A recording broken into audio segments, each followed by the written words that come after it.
আসলে যেই শিশুটি আজকে চলে গেল আমাদের ছেড়ে, ও আসলে চলে যেয়ে মুক্তি পেয়েছে, কারণ যে দুর্বিষহ যন্ত্রণা ওকে সহ্য করতে হচ্ছিল সেটা তো আসলে ওইটুকু একটা প্রাণ ওর পক্ষে সহ্য করা সম্ভব ছিল না। তো ওর ওই ঘটনাটা সারা দেশই নাড়িয়ে দেয় এবং আমিও আসলে প্রচণ্ড শকড হয়ে যাই যে একটা ছোট প্রাণ, ওর সাথে এত নির্যাতন করা হয়েছে। আমি খাওয়া দাওয়া করতে পারতেছিলাম না, আমি রাত্রে ঘুমাইতে পারতাম না।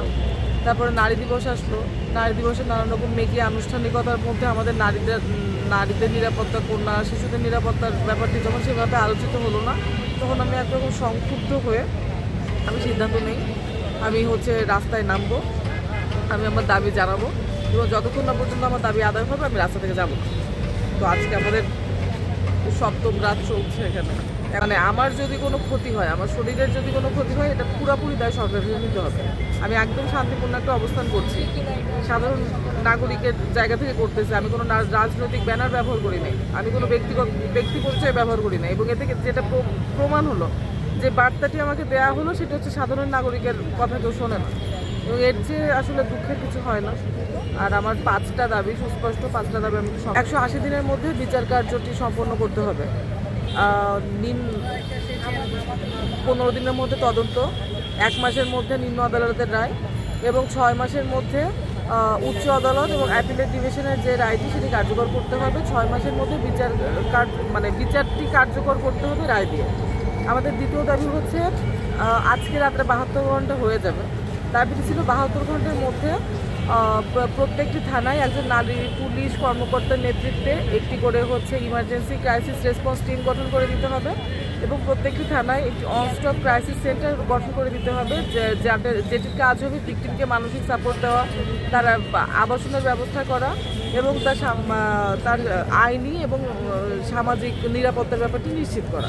আমাদের তৃতীয় দাবি হচ্ছে নারী ও শিশু নির্যাতন দমন আইন ধারা 14 সংশোধন করে ভিকটিমের নাম পরিচয় প্রকাশ করার ক্ষেত্রে গণমাধ্যমের উপর যে নিষেধাজ্ঞাটি আছে সেই নিষেধাজ্ঞাটি সামাজিক যোগাযোগ মাধ্যমেও আরোপ করতে হবে। এটির কারণ হচ্ছে একজন রেপ ভিকটিম তিনি তার পরিচয় প্রকাশ করার পরেও সমাজ তাকে আর স্বাভাবিকভাবে বাঁচাতে দেয় না। যিনি ইতোমধ্যে অনেক বড় একটু ট্রমার ফেস করেছেন, তাকে আরও বেশি ট্রমাটাইজড হতে হোক, এটা আমরা কোনোভাবেই চাই না এবং আমরা আসলে সব ভিকটিমের ক্ষেত্রে আমাদের উচিত সবসময় দায়িত্বশীল আচরণ করা।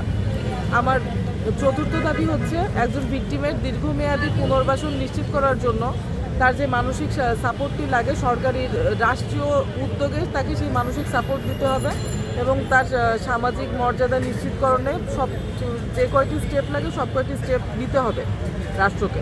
আমার সর্বশেষ দাবি হচ্ছে ধর্ষণের বিরুদ্ধে একটি সামাজিক আন্দোলন গড়ে তুলতে হবে এবং সেই আন্দোলন সেই আন্দোলনের নেতৃত্ব সরকারকে দিতে হবে। আমরা যারা আছি আমরা সর্বতোভাবে সরকারকে সহায়তা করব, তারা উদ্যোগটি নিক এবং এই যে কেউ ধর্ষিত হলে তাকেই বলা যে ইজ্জত চলে যাওয়া, সম্মান চলে যাওয়া, শ্লীলতাহানি, সম্ভ্রমহানি, এইসব শব্দের জুলুম করা যাবে না। এইসব শব্দের জুলুম যাতে না করা যায় এবং আন্ডার প্রিভিলেজ এবং আন্ডার সার্ভ যে কমিউনিটি, যেহেতু সেখানে এই ব্যাপারগুলো আরও বেশি প্রকট এবং সেখানে ঘটনাগুলোও বেশি ঘটছে, তো সেই ক্ষেত্রে তাদের মধ্যে সচেতনতা তৈরি, তাদের নিরাপত্তা বেষ্টনের আওতায় আনা, এসব কিছু অনেক দীর্ঘমেয়াদী প্রক্রিয়া, কিন্তু অ্যাটলিস্ট আশ্বাস দিক যে আমরা কাজটা করব। আমার দাবিগুলো মেনে নিলে আমার আসলে এখানে অবস্থান করার কোনো আমি যেহেতু আমি ইতিমধ্যে অসুস্থ হয়ে গিয়েছি, যদি একটা আশ্বাস আসে, যদি নিশ্চয়তা আসে, আমি আসলে ঘরে ফিরে যেতে চাই।